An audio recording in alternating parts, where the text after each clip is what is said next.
Hi guys and welcome back to my channel.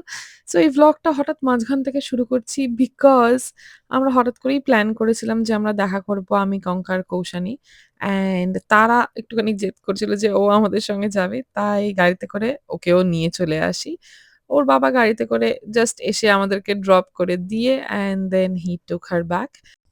So আমরা চলে এসেছিলাম হেরিটেজ কোর্ট ক্যাফে। আগের দিন আমি আর কঙ্কা এসেছিলাম। সো আমাদের এত ভালো লেগেছিল we told Koushani as well. And একসাথে আমরা প্ল্যান করে চলে এলাম এই ক্যাফেটায়। এই ক্যাফেটার vibes and ambience is just top notch and আমাদের খুব ভালো লেগেছে। খাবার-দাবার তো খুব ভালোই। এখানে কৌশানী অর্ডার করে নিয়েছিলাম একটা mushroom toast which was apparently really good. আমি খেতে পাচ্ছিলাম না বিকজ আমার পিওর ভেজ টিউসডেতে আমি খাই উইথআউট অনিয়ন অ্যান্ড গার্লিক। তো আমি ওটা খেতে পারিনি but it was very good as per her. And কঙ্কাও ট্রাই করে নিয়েছিল সো ওটাও খুবই টেস্টি ছিল as per her as well. And আমি অ্যাকচুয়ালি অর্ডার করেছিলাম just French fries and veg mayonnaise but that was really good. So এখানে দেখছো Konka and Koushani are really enjoying the food as well and এখানে আমি একটা কোলা ফ্লোট অর্ডার করেছিলাম which was amazing অনেকদিন পর খেলাম। এখানে কঙ্কা করেছিল চিজি গার্লিক টোস্ট আর এই যে এটা হচ্ছে আমার ফ্রেঞ্চ ফ্রাইজ। কেচাপ আমি খাইনি অ্যান্ড আমরা we really enjoyed the food. দেন তারপরে বসে we were deciding যে আমরা এরপরে কোথায় যাবো? অ্যান্ড উই অ্যাকচুয়ালি ডিসাইডেড যে একটা ছোটখাটো আইসক্রিমের সানডে খেয়ে we will go to the nearby museum which is the Indian Museum. So let's just taste this ice cream sundae which was obviously very good. I think তোমরা বুঝতেই পারছো আমার reaction শুনে that amazing. সবকিছু খুবই ভালো ছিল। So yeah, we headed towards the museum. So ভারতীয় জাদুঘর কলকাতায় অবস্থিত।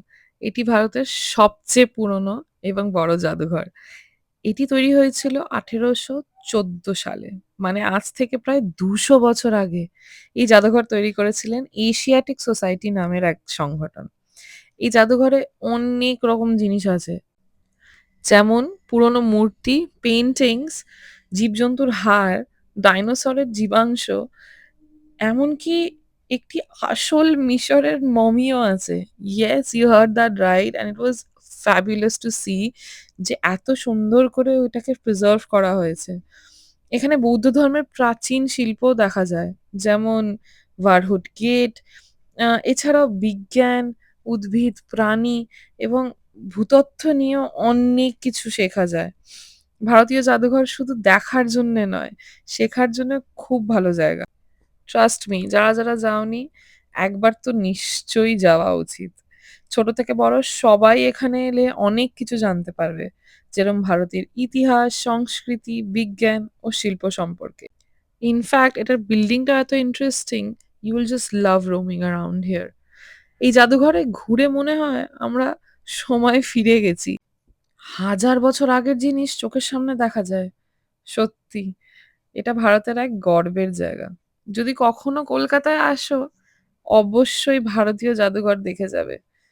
Like amazing experience. এনিওয়ে আমরা তারপর জাদুঘর থেকে বা মিউজিয়াম থেকে বেরিয়ে গেলাম।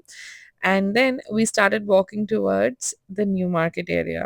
আমরা ওখান থেকে ঘুরে কিছুটা শপিং করে we really were enjoying all the types of clothes and so many accessories and bags and shoes সব দেখে we actually went to eat again.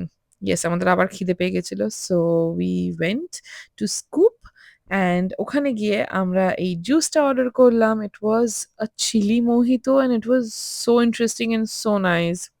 Please go ahead and try it.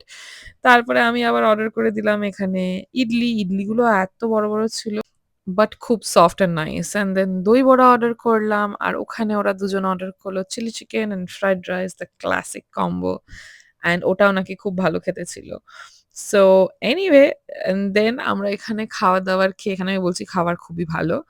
দেন খাওয়া-দাওয়ার পুরো ফিনিশ করে চটাপট করে we actually headed back towards our home. So finally I have reached home and আজকে অনেক ঘোরা হলো, হাত পা ভীষণ ব্যথা করছে। একটুখানি খাবার খেয়ে ওষুধ খেয়ে এবার আমি ঘুমাতে যাচ্ছি, কারণ কাল থেকে শুরু হচ্ছে তারার লাইফের ফার্স্ট স্কুল। প্রি স্কুলে ভর্তি হয়েছে। উফ, আমার চোখের কী অবস্থা, কিরম লাগছে। এনিওয়ে, নেক্সট ব্লগে সব বলবো। Thank you so much for watching. By.